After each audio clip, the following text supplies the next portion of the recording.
Welcome back. All right, news of the day video for all you fine people on the internet for your Thursday. It is September the 25th, getting closer and closer to the start of the regular season. And since we're 12 days out from the start of the regular season, the waiver wire is back. Part of the reason why I'm recording this after 11 o'clock, I wanted to make sure that I captured anything that takes place on waivers. So let's go ahead and discuss.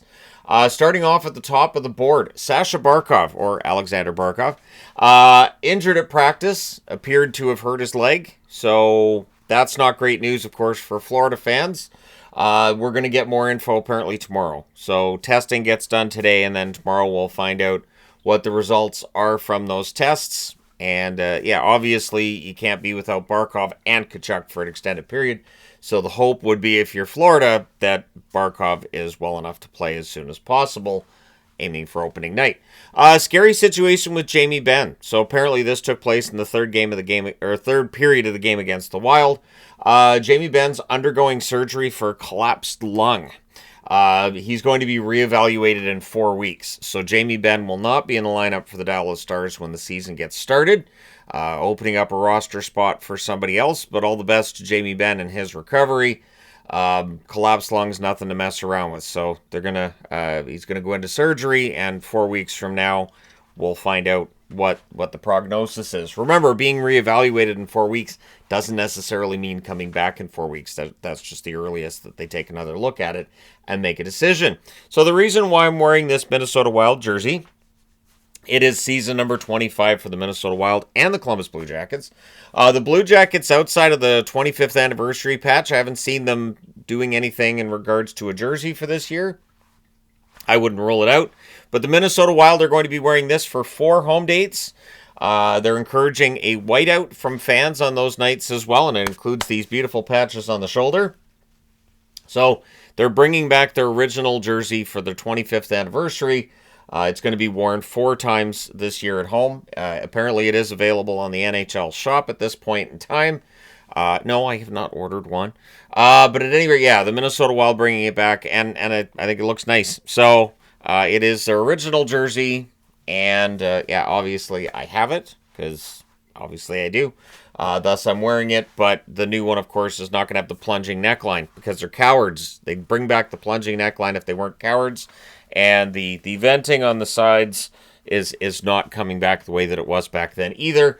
But hey, it'll be fun to get the new one and compare it to the original and have that discussion. So there are some rookies that are definitely turning heads this year in the National Hockey League, and probably going to break camp with their parent club. Brady Martin being an example of that from Nashville. Not on the board, but I wanted to mention him here because it does look like he should be starting the season with Nashville. But Braden Coots in Vancouver has turned a lot of heads, and there's a lot of excitement about him. Looks like he's going to get into their next game.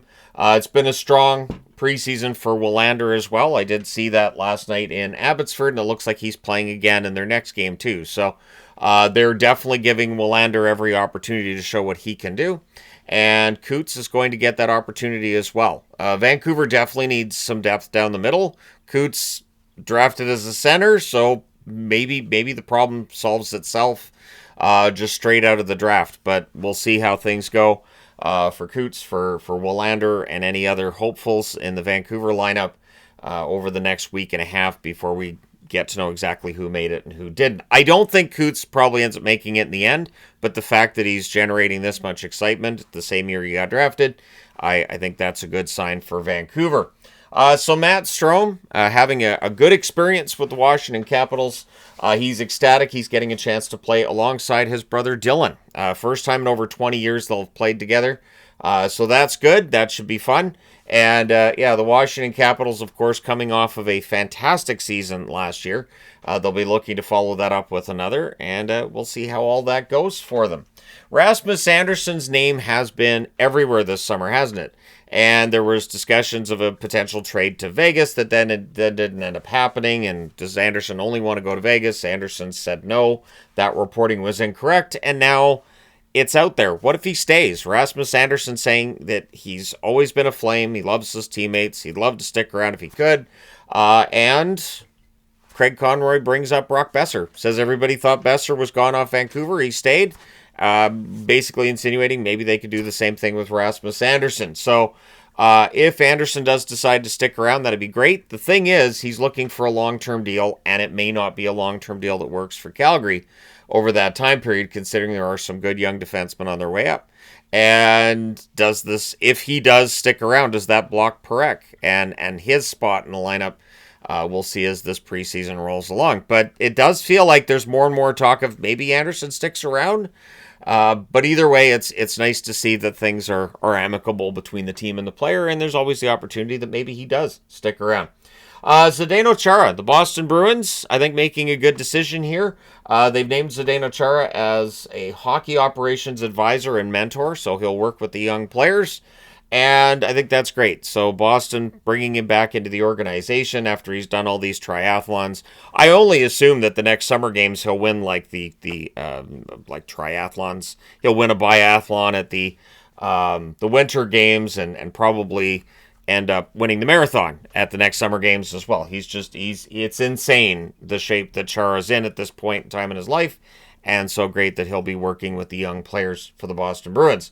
Kirby Dach for the Montreal Canadiens, he's back in the lineup. He's playing their next game against Toronto. So he makes his debut tonight. It looks like he's going to be playing with Laine and Demidov. So Kirby Dach's going to get every opportunity to be that number 2 center for a Montreal team that really needs Kirby Dach to be that number 2 center. It's a similar position to like with Vancouver with Hedl. It's very similar. You want, if the player can play and be healthy and play at the top of their game, they absolutely can be a second-line center. So Montreal hoping for that with Kirby Dach, and we'll see how things go with Laine and Demidov. Maybe I'll watch that one tonight, do a review of that one. Anthony Duclair for the New York Islanders, dealing with an upper body injury. He is day-to-day.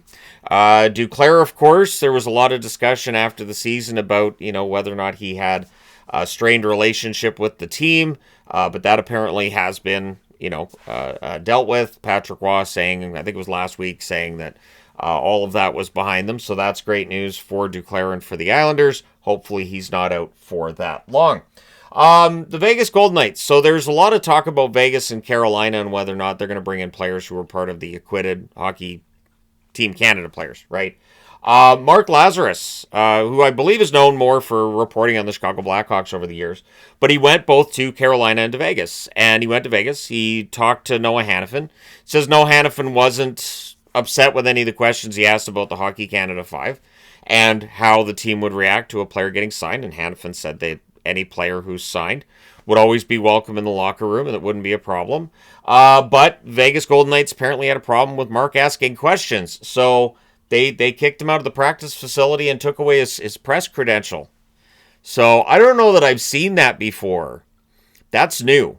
Carolina didn't do that to him, but Vegas did. And it's interesting because it's a reporter just asking, how would you feel if these players were signed by your team? Which is not controversial. It's not. It's asking questions. And so, yeah, Vegas taking away his credential there. So, yeah, we'll see if anything else comes out of that. This is one of those things I think that the league should at least look at and talk to them about and all that. But either way, we'll see if anything comes out of that. But, yeah, they don't want you. So maybe just me doing a video talking about it next time we go to Las Vegas, I'll just be met at the airport. They'll be like, nah, you're not allowed here anymore. You turn around and get right out of our city. Get out you go. It's a nice small town we've got here in Las Vegas. We don't take kind to your kind of people. We don't take kindly to your kind of people around. Anyway. All right. So waiver wire news from today before we talk about John Tortorella. Connor Ingram's on waivers for Utah. We knew this was coming. This was talked about weeks ago. Ingram is expected to either find a new home in the NHL via the waiver wire or end up in the AHL. Ingram has at times been an AHL, a tweener kind of goaltender where he's a good AHL goaltender looking for his spot in the NHL. Maybe that's what we look at from him this season, but Ingram clearly his time in Utah. It does seem like it's coming to an end. We'll see if anybody decides he is an upgrade in their backup position over what their options are right now. Or in the case of the Tampa Bay Lightning, if Vasilevsky continues to miss time, maybe bringing in Ingram might be a right idea there because, while it's a day-to-day thing, like I've said, these day-to-day things have a habit of becoming maybe something more.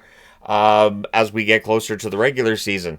Ottawa's waived 5 players. The one that might get picked up on waivers might be Bourgault. Bourgault, a former first-round draft pick who's bouncing around a little bit at this point, but he's on waivers from Ottawa. The others include like Hunter Shepard, the goaltender. He'll clear waivers, shouldn't be a problem. But let me know your thoughts. Do you think there's a team that's going to pick up Bourgault, or do you think there's a team that's going to pick up Connor Ingram? All right, so John Tortorella, not happy. He's had a couple of coaches accusing him of quitting on the Philadelphia Flyers. He's saying that his comments about not wanting to coach were taken out of context, so I looked at the entire quote from that. I'm not sure how out of context it is. I think he was just really frustrated, and all the losses were piling up. And so he was just being honest about how he felt about it, which didn't look great for him or for the Philadelphia Flyers. And this, I don't think, is what got him fired. It's whatever happened between him and Cam York. I think, got him fired, which we don't hear a whole lot of talk about. There's a lot of speculation, but I don't think there's ever been confirmation of exactly what happened there. But clearly there was a broken relationship between John Tortorella and Cam York. And if you're the Flyers, Cam York's a really good young defenseman that you want to build, at least partly build your blue line around, right? So it is easier to move on from the coach than the player in that circumstance.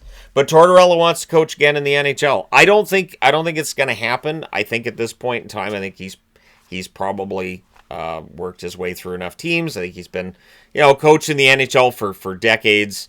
I don't think he ends up getting another job in the NHL, but stranger things have happened, haven't they? So let me know your thoughts. Do you think that John Tortorella ends up coaching somewhere else this year, that a team gets off to a slow start, they fire their coach, and they decide, we'll bring in Tortorella, maybe he can turn this around? Let me know your thoughts in the comment section below. As always, hit like and subscribe in the event you may not have done so already. Thank you guys so much for all your support. It's greatly appreciated. I will talk to you again soon.